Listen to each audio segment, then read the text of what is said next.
DraftSight 2019 Professional, Premium, Enterprise, and Enterprise Plus products have added the ability to use formulas in tables.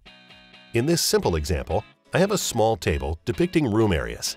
I'll enter a standard formula to calculate the combined areas of the building. To do this, click in a cell and enter the formula like you would with any spreadsheet application. Click Enter, and the result is displayed. As with all the new features in DraftSight 2019, this is an easy-to-use, time-saving feature. To learn more about DraftSight Professional, Premium, Enterprise, and Enterprise Plus products, visit DraftSight.com.